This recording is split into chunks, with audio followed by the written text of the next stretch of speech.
اور یہ اسلامی ممالک سے ان کے ساتھ اور بھی لوگ ہوں گے جو بیت اللہ کے اندر، حرم کے اندر، حرمین کے اندر، کہیں مسجد نبوی کے اندر اور کہیں مسجد حرام کے اندر حضرت مہدی کو تلاش کر رہے ہوں گے۔ آخر وہ حضرت مہدی کی نشانیاں دیکھیں گے، 40 سال کے اس جوان کو دیکھیں گے، حضرت مہدی کو پہچان لیں گے، کہیں گے آپ مہدی ہیں، ہم آپ کی بائیت کے لیے تڑپ رہے ہیں، شدت سے آپ کا انتظار کر رہے تھے، آپ کے ہاتھ پر بیعت کرنا چاہتے ہیں، امت مجبور ہے، آپ کی ضرورت ہے۔ حضرت مہدی خود ظاہر نہیں ہوں گے، کہیں گے میں مہدی نہیں ہوں، میں تو ایک انصاری ہوں۔ انصاری کا مطلب ہوتا ہے اللہ کے دین کی مدد کرنے والا۔ مدینہ کے، مکہ کے اندر جب علماء ابدال ان کو پہچانیں گے، وہ چھپ کر مدینہ چلے جائیں گے، بیت اللہ سے چھپ کر مدینہ چلے جائیں گے، علماء پیچھے ان کے وہاں جائیں گے، وہاں علماء کو دیکھ کر واپس وہ مکہ آئیں گے، 3 چکر وہ اسی طرح مکہ اور مدینہ کے لگائیں گے، چھپتے بھاگتے پھریں گے، اس لیے کہ ان کو بھی علم نہیں ہوگا کہ میں مہدی ہوں۔ اور پھر مدینہ سے جب حضرت مہدی واپس مکہ مکرمہ آئیں گے، بیت اللہ کے گرد طواف کرنے کے بعد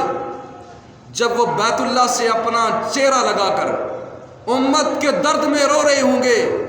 علماء ان کو پہچان لیں گے، کہیں گے آپ مہدی ہیں، ہم آپ کو خدا کا واسطہ دیتے ہیں، ہم آپ کے ہاتھ پر بیعت کرنا چاہتے ہیں، اس لیے کہ امت بہت مجبور ہے، امت محمدیہ بہت پریشان ہے، امت محمدیہ بہت غمگین ہے، امت محمدیہ یہود و نصارہ کے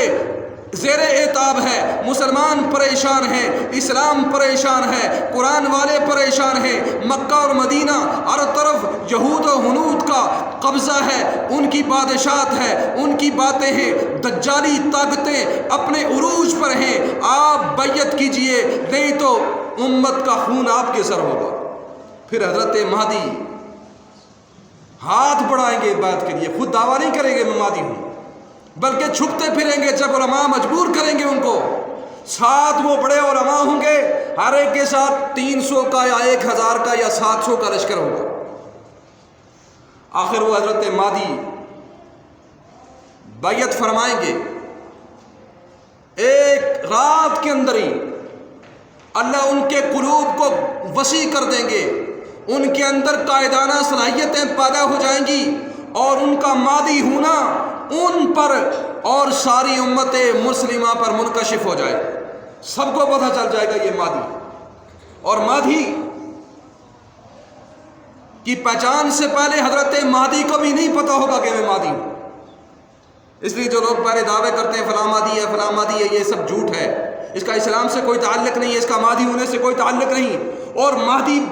کوئی پھولوں کی سیج نہیں ہے، گور شاہی کا فتنہ جو آیا مہدی کا اقرار کیا نذرانے وصول کرنے کے لیے۔ مہدی کیوں آئیں گے؟ کوئی قوم سے نذرانے وصول کرنے نہیں آئیں گے، کوئی شاباشی لینے نہیں آئیں گے، کوئی قیادت تو ان کے پاس ہوگی لیکن لیڈری کا شوق ان کے اندر نہیں ہوگا کہ کوئی ان کے نعرے لگائے۔ حضرت مہدی کا آنا کانٹوں کا راستہ ہوگا، مشکلات کا راستہ ہوگا، اور حضرت مہدی کا لشکر اللہ جب ان کے اندر صلاحیت پیدا کریں گے، ان کے اوپر یہ بات منکشف ہو جائے گی، اور لوگ ان کے ہاتھ پر بیعت کریں گے، اور پھر اسلام کی نشاط ثانیہ کا آغاز ہو جائے گا۔